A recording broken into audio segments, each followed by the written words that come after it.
El Olimpo, ese nido eterno de murmullos y celos, llevaba siglos repitiendo la misma sentencia con voz cada vez más baja. La hija de Ares se había vuelto adamantío.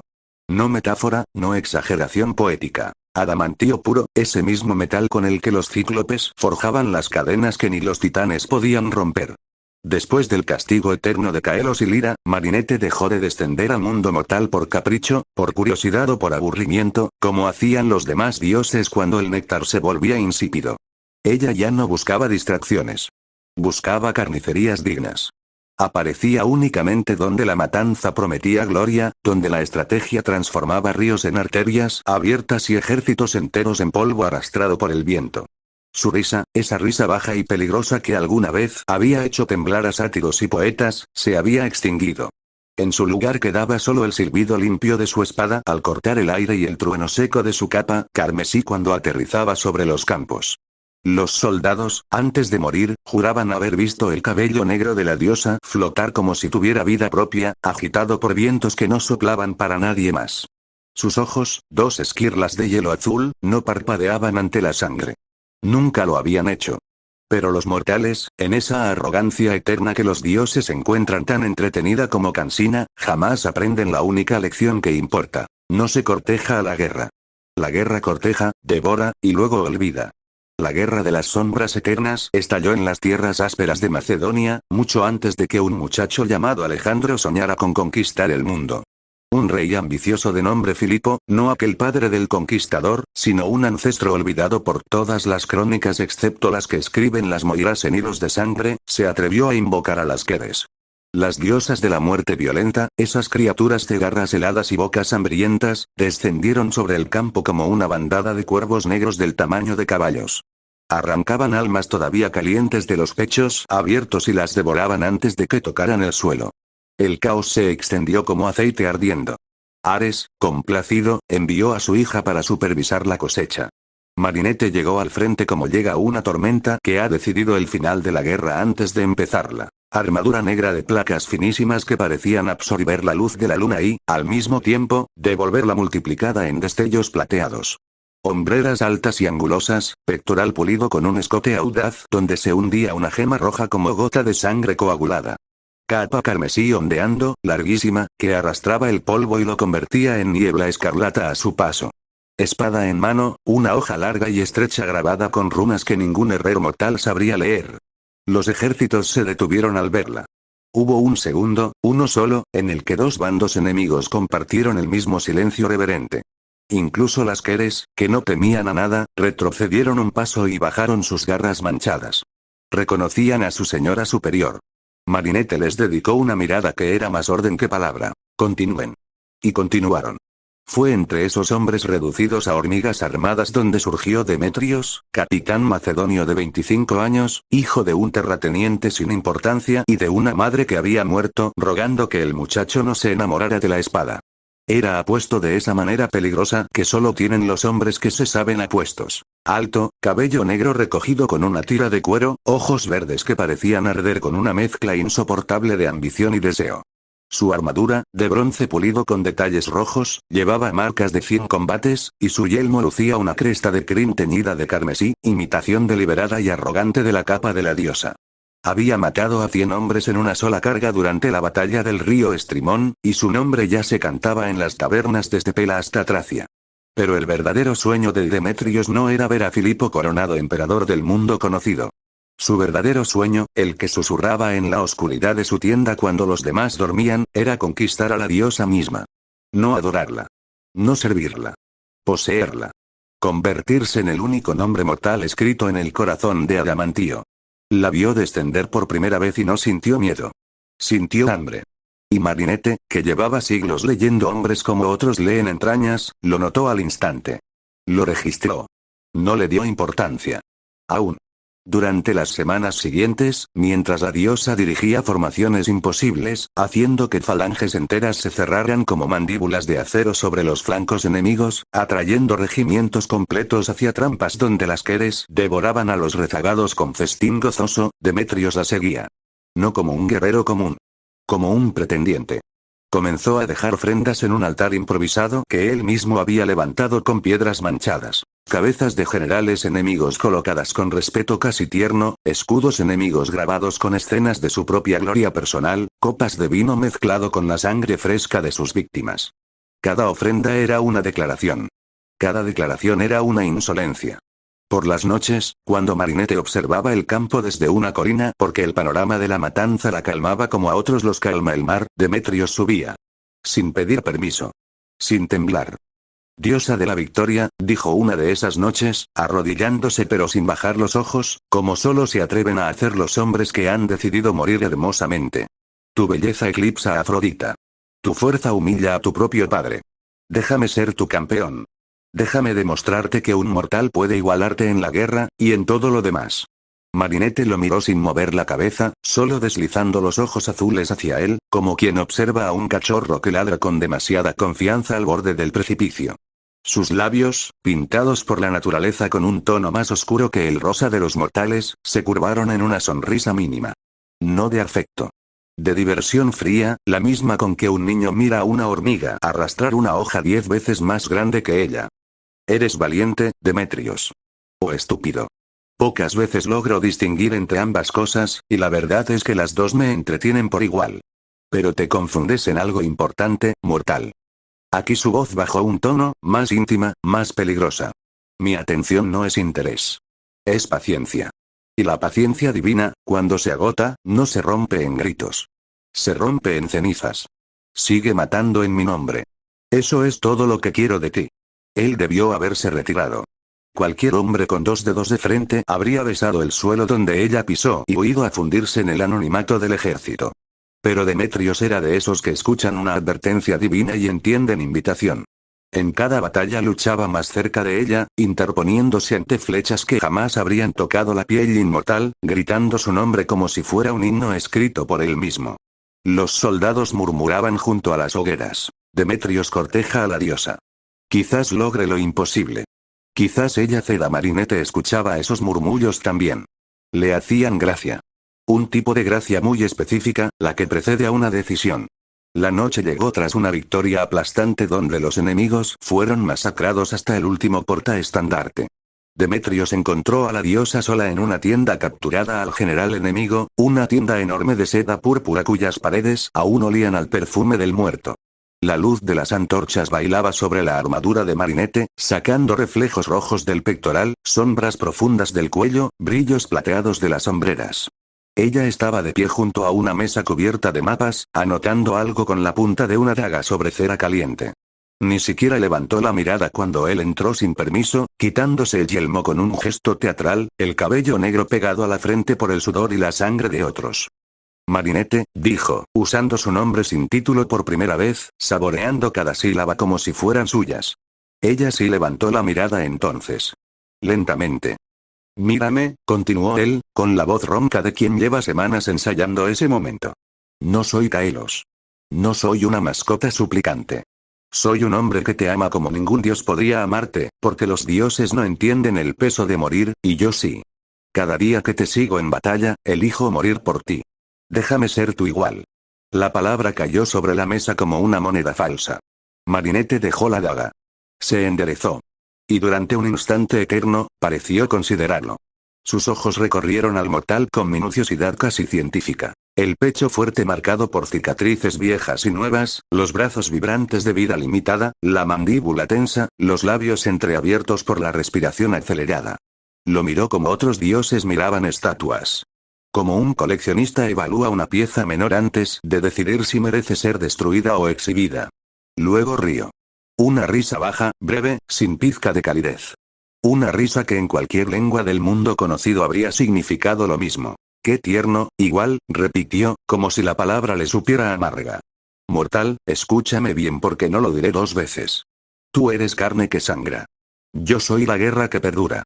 Tú serás polvo antes de que yo me peine. Pero está bien. Has insistido tanto que mereces, al menos, una respuesta a la altura de tu obsesión. Acércate. Muéstrame ese amor que tan generosamente me ofreces. Demetrios avanzó. Las manos le temblaban no de miedo sino de triunfo anticipado. Llegó hasta ella y se atrevió, el muy insensato, a inclinarse y rozar sus labios contra los de la diosa. Marinette lo permitió. No respondió.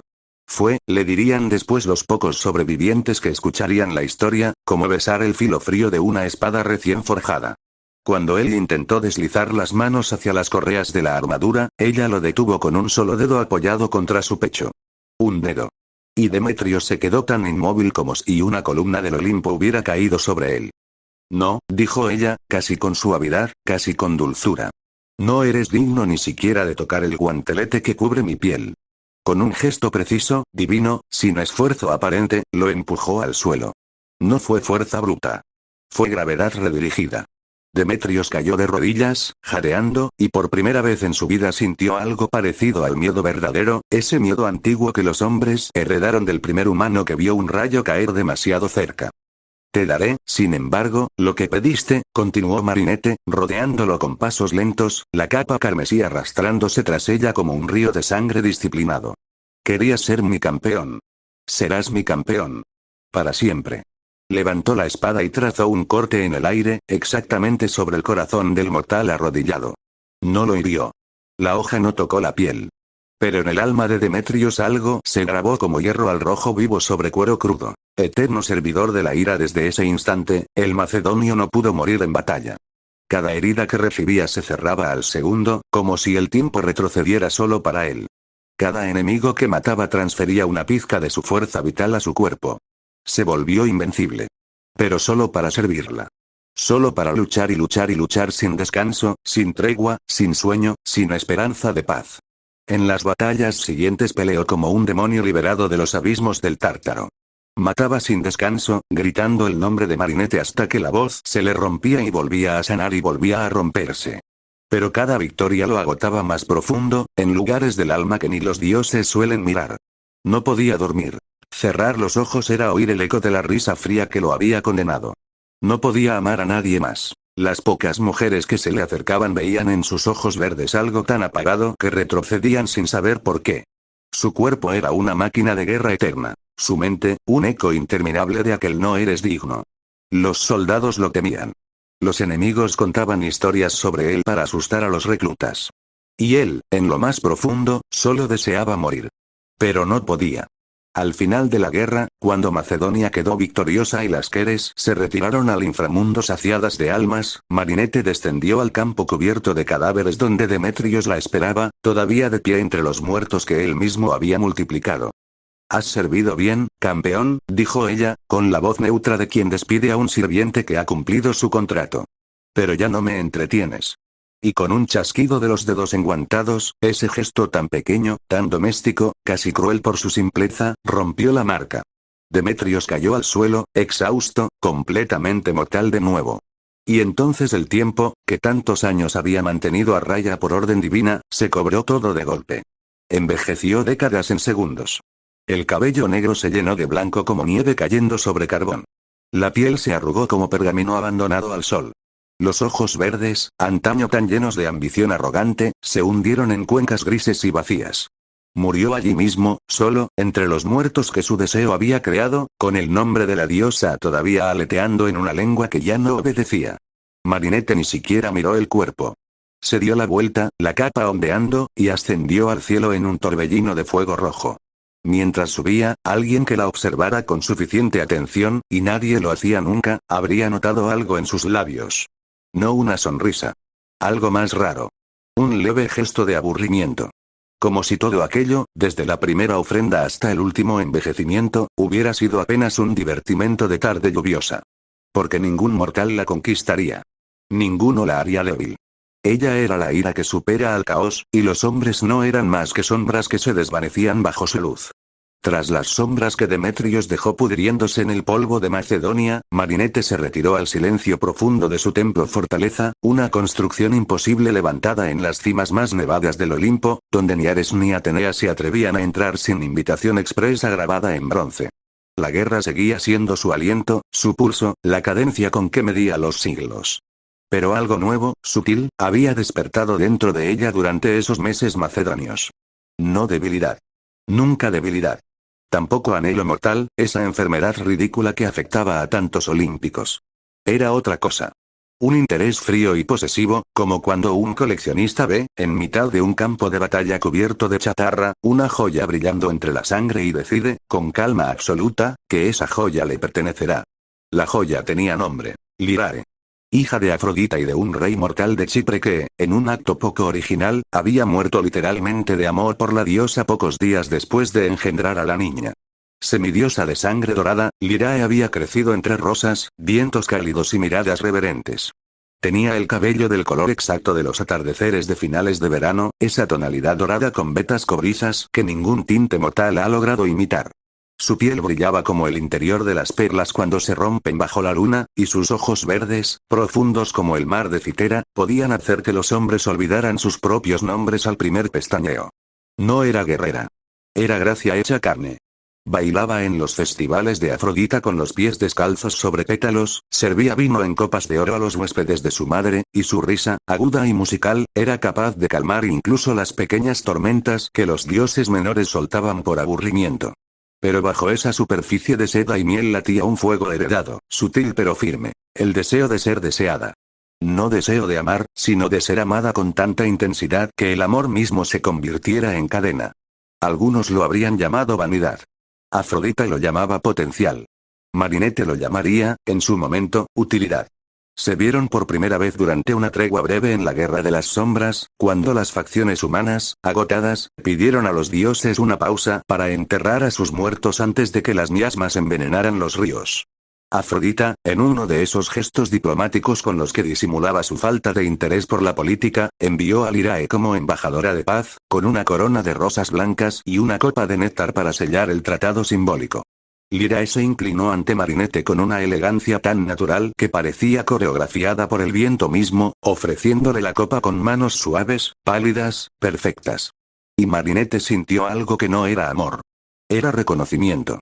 La diosa de la guerra había pasado siglos identificando armas a primera vista, cuáles cortarían, cuáles se romperían, cuáles merecían el filo de su atención. Frente a ella, esa criatura era un arma extraña, hecha no para herir, sino para ser admirada. Hecha para ser tomada. Hecha para servir. No dijo nada esa noche. Solo aceptó la copa, y sus dedos enguantados en acero rozaron deliberadamente, lentamente, los dedos cálidos de Lyrae. Apenas un instante. Suficiente. La semidiosa tembló. No de miedo, sino de esa otra cosa, mucho más peligrosa, que en su sangre dorada heredada se traducía como vocación. Al día siguiente comenzaron los regalos. Primero llegó una daga de plata pulida con empuñadura de rubí tallado en forma de águila con las alas extendidas.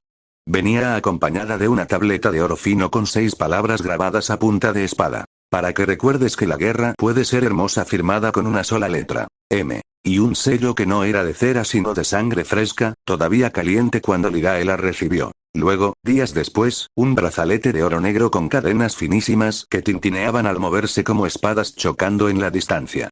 Después, un vestido de seda negra y roja tejido, según juraban los mensajeros que lo entregaron temblando, con hilos arrancados de la propia capa de la diosa. Era tan ligero que parecía flotar al sostenerlo, y al mismo tiempo, cuando Lyrae lo extendió sobre la cama, proyectó una sombra mucho más densa que cualquier tela mortal podría justificar. Cada regalo llegaba sin nota sentimental. Solo la firma. Solo la mancha de sangre como sello. Solo el mensaje implícito, brutal en su elegancia. Te estoy observando, y lo que observo me complace. Lyrae empezó a esperarlos. Cada luna nueva, mientras el templo de Afrodita se llenaba de risas perfumadas y festivales lánguidos, ella buscaba en el cielo nocturno la sombra inconfundible de unas alas gigantescas. Marinette descendía siempre en forma humana, armadura reluciente, capa derramándose tras ella como un anuncio de tormenta, y se quedaba en los bordes del jardín, observando. No la tocaba aún. Solo miraba, con esos ojos azules tan fríos y tan brillantes que parecían pulidos por inviernos enteros, como quien evalúa un arma recién forjada por un herrero al que se planea recompensar o ejecutar según el resultado. Eres más que una flor de tu madre, le dijo una noche, mientras Lyrae le servía vino en una copa robada por algún oficial macedonio de un templo persa derrotado. Eres algo que quiero cerca. Lyrae se sonrojó, pero el rubor no era de pudor. Era de victoria. Marinette no sonrió. Solo extendió la mano enguantada y dejó que la semidiosa besara, con reverencia silenciosa, los nudillos de acero. El metal estaba frío. Lyrae cerró los ojos como si fuera un calor. La cercanía creció como crece una batalla bien planeada, lenta, deliberada, sin un movimiento de más. Marinette la invitó a presenciar una escaramuza menor en las costas de Asia, una operación de limpieza contra unas tribus rebeldes que habían tenido la mala fortuna de ser elegidas como ejemplo. Lyrae vio cómo la diosa dirigía ejércitos enteros con un solo gesto del mentón, cómo su espada cortaba el aire en arcos perfectos, cómo la victoria caía sobre el bando elegido como una lluvia inevitable. Después, en la tienda de campaña montada para la diosa en lo alto de un acantilado, Lyrae le sirvió vino y Marinette, sin pedir permiso ni explicar nada, le señaló el suelo a sus pies. La semidiosa se sentó allí, obediente, y la diosa empezó a acariciarle el cabello dorado con dedos distraídos, como quien acaricia el filo de una hoja para comprobar que sigue siendo afilada. «¡Qué suave eres!», murmuró. «Como un trofeo que respira». Lyrae no se ofendió. Al contrario. Cada palabra fría, cada caricia mecánica, cada elogio que en otra boca habría sido insulto, la ataba un poco más, un anillo más en una cadena que ella misma elegía forjar. Empezó a soñar con Marinette todas las noches. A susurrar su nombre en las oraciones que su madre creía dirigidas a Afrodita. La noche decisiva llegó bajo una luna roja, una de esas lunas raras que los astrónomos atribuirían siglos después a polvos volcánicos, pero que en aquel tiempo todos sabían leer correctamente. La guerra había decidido algo. Marinette apareció en el templo de Afrodita, pero no como mujer. Como un águila gigantesca, descomunal, de plumas negras con vetas plateadas que reflejaban la luz roja de la luna en patrones que mareaban a quien los miraba demasiado tiempo. Ojos azules relampagueantes. Alas que tapaban estrellas enteras al desplegarse. Descendió en silencio absoluto, barras de acero brillando sin necesidad de luz propia. Lyrae estaba sola en el jardín de rosas, ofreciendo vino a la estatua de mármol de su madre, cumpliendo el ritual sin entusiasmo. El águila aterrizó frente a ella, y una voz divina, profunda, sin género ni edad, retumbó directamente dentro de su cráneo. «Ven conmigo, Lyrae. Ya no servirás copas a mortales ni a dioses menores». La semidiosa no gritó. No huyó. No vaciló. Dejó caer la copa, que se rompió contra los azulejos con un sonido sorprendentemente delicado, y caminó hacia las garras abiertas como quien camina hacia su propio destino claramente firmado. El águila la levantó con un cuidado feroz, casi quirúrgico, y la envolvió en alas que olían a hierro caliente y a fuego de batalla apagado hace horas. Ascendieron al cielo en un torbellino de viento, polvo y relámpagos breves que ninguna nube había engendrado. La llevó hasta su fortaleza oculta entre las nubes más altas del Olimpo. Un palacio de mármol negro vetado en oro rojo, con salones donde ardían hogueras eternas que nadie alimentaba y paredes talladas con escenas de victorias antiguas tan detalladas que las figuras parecían moverse por el rabillo del ojo. Allí, en el salón principal, Marinette recuperó su forma divina. Armadura completa. Capa carmesí derramándose tras ella como un anuncio. «Aquí serás mía», dijo, con una voz firme que no admitía ni temblor ni discusión. «No mi igual. Nunca mi igual. No mi debilidad. Tampoco eso. Serás mi copa. Mi compañía. Mi trofeo vivo. ¿Entiendes la diferencia, Lyrae?» La semidiosa cayó de rodillas. No por fuerza. Por elección. Los ojos verdes brillaban con una devoción tan absoluta que rozaba el fanatismo religioso. «Como desees, mi diosa». Marinette se acercó. Le tomó el rostro con una mano enguantada, la inclinó hacia arriba para mirarla bien, y por un instante hubo en sus propios ojos algo que no se parecía a nada que el Olimpo hubiera visto antes en ella. No ternura. Marinette no producía ternura, igual que el mar no produce desierto.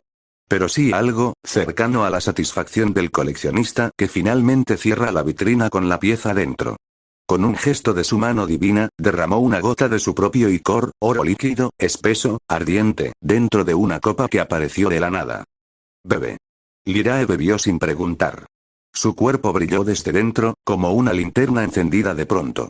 Las líneas mortales que cualquier vidente habría sabido leer en sus palmas se borraron una a una. Su piel adquirió ese leve brillo plateado que solo tienen los seres que han dejado de pertenecer al tiempo. Sus ojos verdes ganaron una profundidad imposible, como si en cada iris se hubiera abierto un mar entero. Y su amor por Marinette, ese amor que ya era ciego antes del licor, se volvió eterno, absoluto, devoto hasta la frontera misma de la locura. Desde aquella noche, Lyrae vive en el Palacio Negro de Marinette. Cada atardecer, vestida con una túnica oscura de líneas rojas, sirve vino en copas talladas de cráneos dorados, arrodillada con elegancia a los pies de la diosa. Cada vez que Marinette regresa de una batalla con la armadura manchada de sangre divina y mortal mezclada, Lyrae sale a recibirla con manos reverentes, la ayuda a quitarse las piezas pesadas una por una, lava los rasguños superficiales con agua perfumada que ella misma calienta. Le acaricia el cabello negro hasta desenredarlo. Le besa los nudillos, siempre los nudillos. Y susurra, una y otra vez, como una oración que nunca termina del todo. Te amo, mi señora. Te amo, mi señora. Te amo, mi señora. Marinette no responde nunca con esas palabras. Nunca. La palabra amor no cabe en una boca diseñada para nombrar estrategias. En su lugar, le acaricia el cabello con dedos enguantados, la llama mi copa dorada, le ordena sentarse a los pies del trono, y de vez en cuando, solo de vez en cuando, le concede una sonrisa pequeña, breve, fría, que para Lyrae vale más que todos los discursos de amor que Afrodita había recitado en su vida. Ares, al enterarse, rió con orgullo paternal. Su hija había aprendido bien. Que el resto del Olimpo se enredara en romances. Marinette coleccionaba. Pero Afrodita no lo encontró gracioso. La diosa del amor no toleraba que le robaran lo suyo. Lyrae era su hija, sangre de su sangre, nacida del mar y del deseo en una de esas noches en las que la diosa había decidido, por aburrimiento o por capricho, experimentar la maternidad. Verla convertida en sirvienta eterna y devota de la hija de Ares era una afrenta que ardía más que el sol de mediodía sobre las playas de Chipre. Pero Afrodita no era de las que gritaban ni lloraban en público. Ella planeaba. Con la gracia perfumada de siempre, comenzó a tejer una estrategia rosada, hecha de miel y de espinas escondidas. Primero envió sueños. Lyrae, en sus pocas horas de descanso a los pies del trono, comenzó a verse a sí misma en playas doradas iluminadas por una luna llena. Soñaba con bailes bajo cielos abiertos, con risas compartidas con sátiros y ninfas, con manos suaves, no enguantadas en acero, acariciándole el cabello. Y en cada sueño aparecía Afrodita en su forma más maternal, con corona de rosas blancas y voz tan suave que parecía hecha de agua. Ven a mí, hija mía. Tu lugar no está en la sombra de la guerra. Regresa a la luz. Regresa al amor verdadero. Yo te enseñaré qué es ser amada sin cadenas. Lyrae despertaba temblando, con lágrimas finas resbalándole por las mejillas, ese tipo de lágrimas que uno se quita rápido porque no entiende del todo por qué están ahí.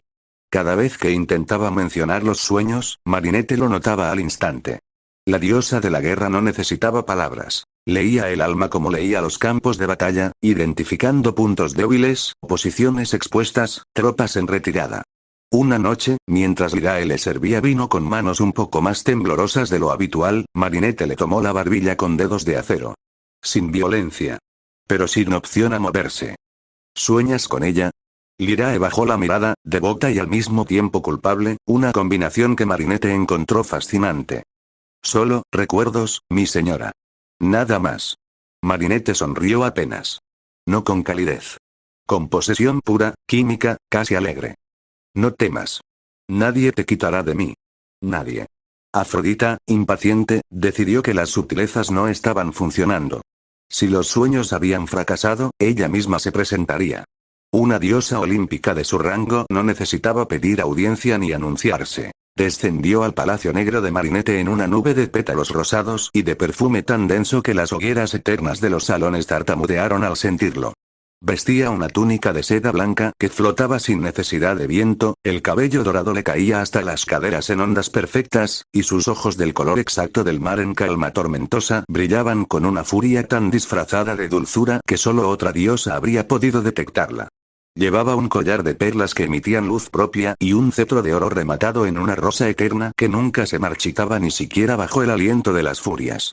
Entró sin permiso, como solo una olímpica de pleno derecho podía hacerlo. Atravesó el corredor principal, hizo temblar las antorchas a su paso, y se detuvo en el salón del trono. Allí encontró a Marinette sentada en su asiento de obsidiana y acero, armadura completa, capa carmesí derramada como sangre disciplinada por los escalones. A sus pies, exactamente como Afrodita había temido encontrarla, Lyrae estaba arrodillada, sirviendo vino en una copa de cráneo dorado, vestida con esa túnica oscura de líneas rojas que tampoco se parecía a las sedas blancas con las que su madre la había criado.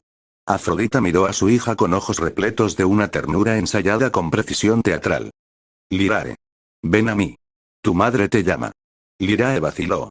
Por un segundo, apenas un latido, sus ojos verdes brillaron con conflicto genuino. Pero no se movió. Marinette, sin mirar a la intrusa, posó una mano enguantada sobre la cabeza dorada de la semidiosa, como quien acaricia distraídamente a una pantera amaestrada en presencia de visitas que no la merecen. Afrodita avanzó otro paso, la voz cada vez más melódica, cada vez más afilada. Marinette, hija de Ares. Has tomado lo que no te pertenece. Libérala. O el Olimpo entero sabrá que la guerra es capaz de robar incluso el amor. Y créeme, hija mía, esa no es una historia que tu padre quiera escuchar en boca de Hera. Marinette se levantó del trono. Lentamente. Cada movimiento medido.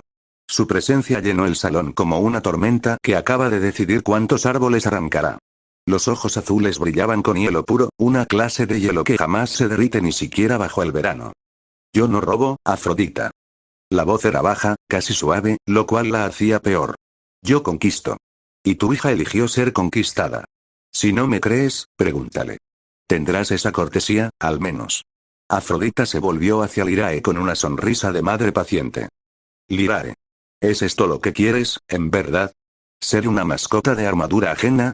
¿Pasar la eternidad sirviendo vino en copas de cráneo? Ven conmigo. Te daré libertad. Te daré jardines sin paredes. Adoradores que no te exigirán nada. Una eternidad de risas, no de servidumbre. Lyrae miró a Marinette. Luego a su madre. Luego a Marinette otra vez. Y con la voz suave pero firme, esa firmeza tranquila que solo da la devoción absoluta cuando ya ha decidido todo hace mucho.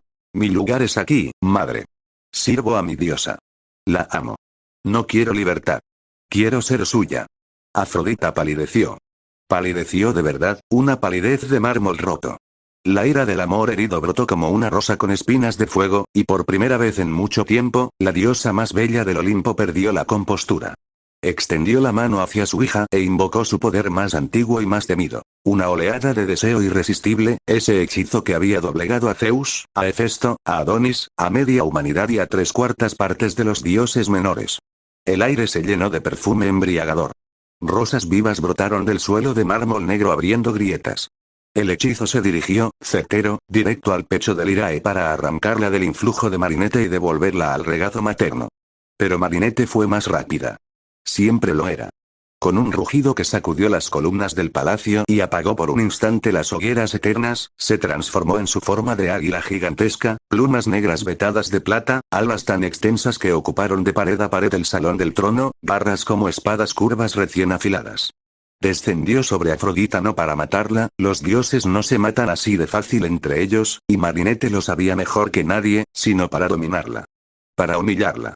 La agarró por los hombros con garras de precisión quirúrgica, sin derramar ni una gota de icor divino. La levantó del suelo como si fuera una pluma de pavo real. Afrodita luchó. Invocó vientos cargados de pasión, lanzó cadenas formadas con tallos espinosos, intentó incluso un grito de seducción que habría detenido a un titán. Nada funcionó. Marinette era la guerra estratégica encarnada. Cada movimiento calculado generaciones antes de ejecutarse. La llevó hasta el centro del salón, justo frente al trono donde Lyrae seguía arrodillada, sin moverse, observando con ojos enormes y húmedos pero no de tristeza, de fascinación.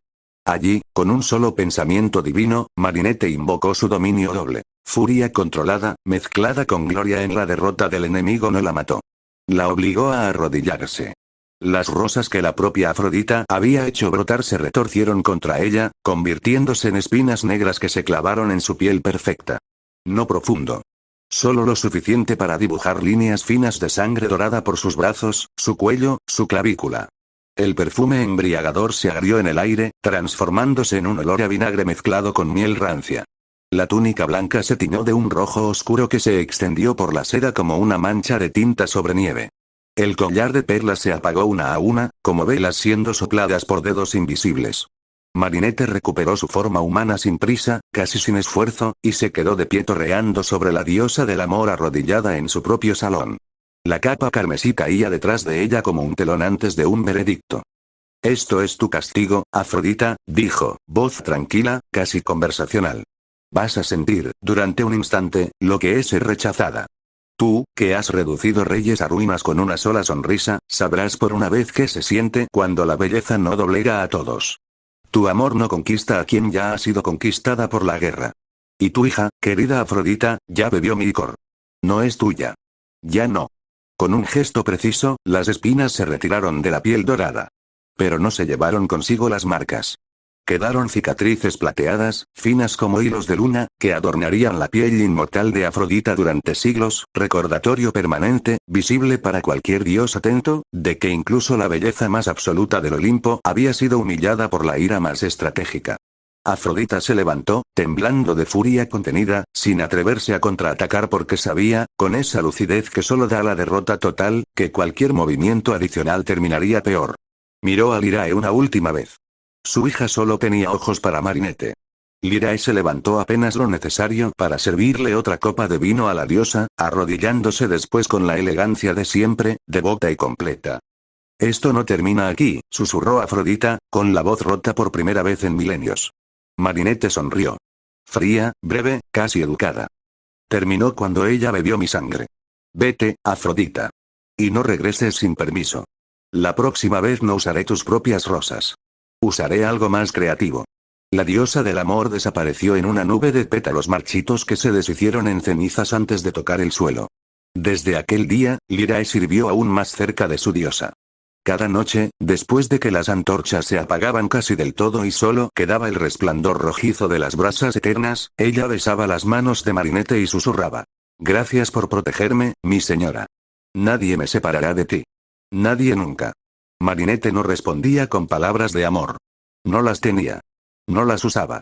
Solo le permitía quedarse allí, a sus pies, como su trofeo más preciado, como su copa dorada, como esa única posesión que ningún dios mayor se atrevería ya a discutirle.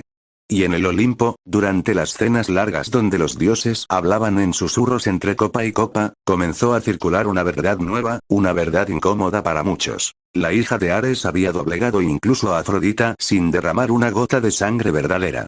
Solo con la victoria fría, definitiva, casi aburrida, de quien sabe que aquello que conquista una vez no se le pierde nunca. Porque para Marinette, las guerras no se ganaban con espadas. Se ganaban con paciencia.